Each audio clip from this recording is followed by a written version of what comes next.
გურჯაანის მუნიციპალიტეტში საჯარო სკოლების სავალდებულო ავტორიზაცია დაიწყო. თუ რა სტანდარტებს უნდა აკმაყოფილებდეს საგანმანათლებლო დაწესებულება ავტორიზაციის მისაღებად, თემაზე ვრცლად ვისაუბრეთ გურჯაანის მუნიციპალიტეტის რესურს ცენტრის ხელმძღვანელ დალი მინდიაშვილთან. ქალბატონ დალი, გამარჯობა, მადლობა რომ მონაწილეობთ ჩვენს გადაცემაში. მადლობას გიხდით დაინტერესებისათვის, მივესალმებით ჩვენს მაყურებელს. რას ნიშნავს საჯარო სკოლების ავტორიზაცია და ამ ეტაპზე გურჯაანის მუნიციპალიტეტში რომელმა სკოლებმა გაიარა იგი? კეთილი. თავდაპირველად შევთანხმდეთ, რომ ცალსახად პროცესი ავტორიზაციისა არის დადებითი.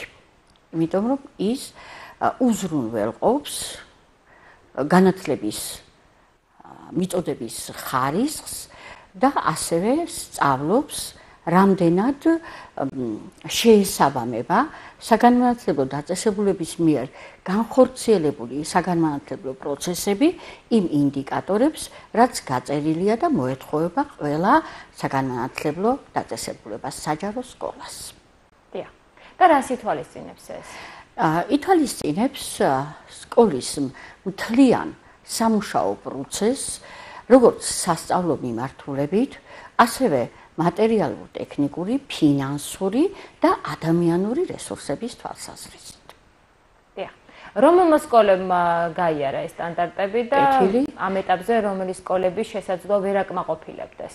ხო, გეტყვით, რომ ჩვენს მუნიციპალიტეტში ძალიან სიამაყით მინდა აღვნიშნო, რომ ჩვენს ქვეყანაში ავტორიზაციის პროცესის დაწყებისთანავე ავტორიზაცია გაიარა 3 საჯარო სკოლამ პირველ ეტაპზე, არის დასახელება თუ საჯიროა შემიძლია დავასახელო, ეს გახლავთ კოლაგის საჯარო სკოლა, გახლავთ ვეჯინის საჯარო სკოლა, გახლავთ სოფელ გურჯაანის საჯარო სკოლა.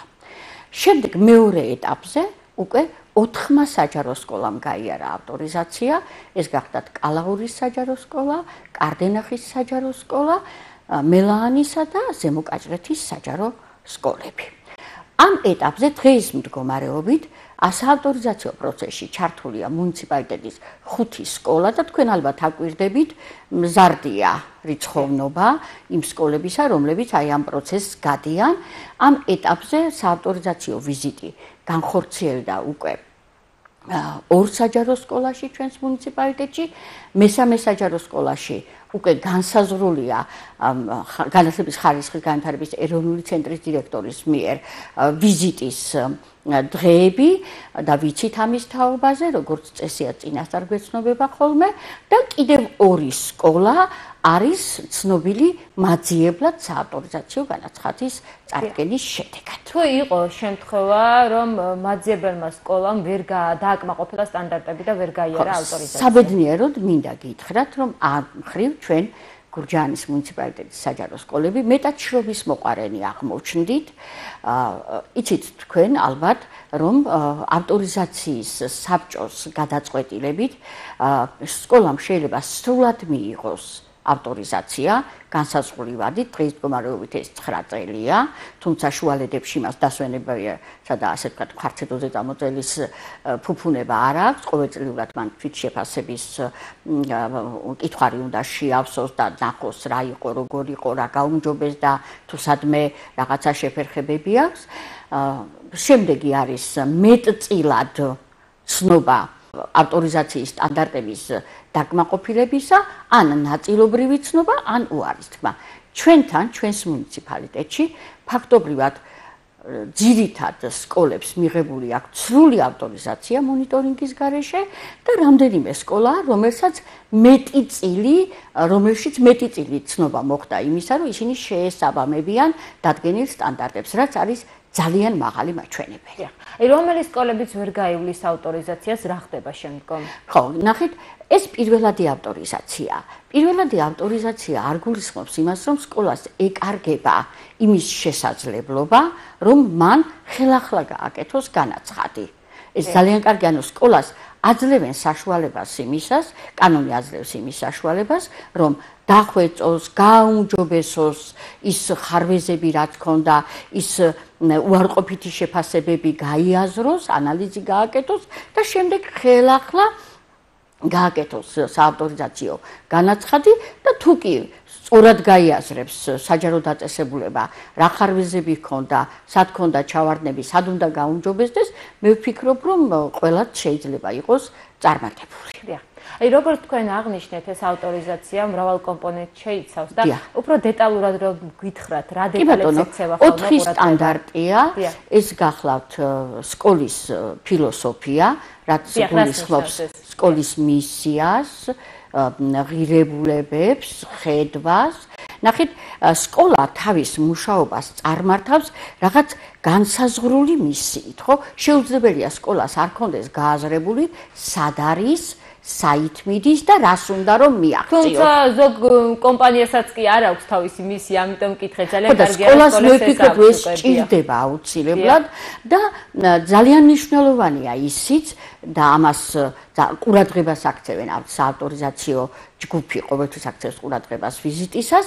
ნახეთ, როდესაც სკოლას თავისი მისია, თავისი ღირებულებები, თავისი ხედვები კარგად აქვს მორგებული იმ გარემოსთან, რომელშიც მუშაობა უხდება იმ სეგმენტთან, ვისაც ემსახურება, იმიტომ რომ ეს არის მნიშვნელოვანი, შესაძლებელია ვიღაცის ხედვა, მისია, ღირებულებები იყოს ძალიან კარგი რამ, მაგრამ სულ სხვა რამ და ჩემი სკოლის მისია, ხედვა, ღირებულებები იყოს სულ სხვა რამ და ასევე ძალიან კარგი რამ, რითაც ჩემი სკოლა გამოირჩევა სხვა დანარჩენი სკოლებისგან. ყველა სკოლის კულტურაში არის აი ეს მართალი, რომელიც ამ სკოლას ხდის ინდივიდუალურს. მთავარია გუნდმა მიაგნოს აი ამ მართვალს და სწორად გაწეროს. აქვე შევნიშნავ, ავტორიზაცია არ არის მხოლოდ დირექტორისა და დირექციის ავტორიზაცია. ავტორიზაციის პროცესის მთელი ხიბლი, მთელი მნიშვნელობა და მთელი ხარისხი ის არის, რომ ის გულისხმობს სკოლის ყველა სეგმენტის, სკოლაში ჩართული ყველა პირის ჩართულობას იმ პროცესში, იმ დიდ პროცესში, რომელსაც ქვია სკოლის ავტორიზაცია. შემდეგი კომპონენტები რა არის? შემდეგი არის ადამიანური რესურსების მართვა. ხო? ეს ძალიან მნიშვნელოვანია, რომ სკოლაში იყოს სწორად ჩამოყალიბებული გეგმა, პროგრამა იმისა, როგორ უნდა განვითარდეს ადამიანური რესურსები ამ სკოლაში, რა შეიძლება განახორციელოს სკოლამ იმისათვის, რომ რაც აქვს, ის გააძლიეროს და რაც არ აქვს, ის შეიძინოს. ხო? შემდეგი არის ძალიან მნიშვნელოვანი თითოეული საგნობრივი საგნის მასწავლებლის მიერ შემუშავებული კურიკულუმები. ეს თანამედროვე ამ სიტყვას იყენებენ, თუმცა მე ვიტყვი უფრო გეგმა, ასე ვთქვათ. სამუშაო, სასწავლო სამუშაო გეგმა, რომელიც რა თქმა უნდა, უფრო მაღალხარისხიანი, უფრო თანამედროვე მოთხოვნებს მორგებულია, ვიდრე ის სტანდარტული გეგმები, რომელიც ჩვენს პედაგოგებს კარგა ხნის მანძილზე ჰქონდათ და გადაწერას უნდებოდნენ, არ დავმალავთ, ესეთი რაღაცებიც იყო.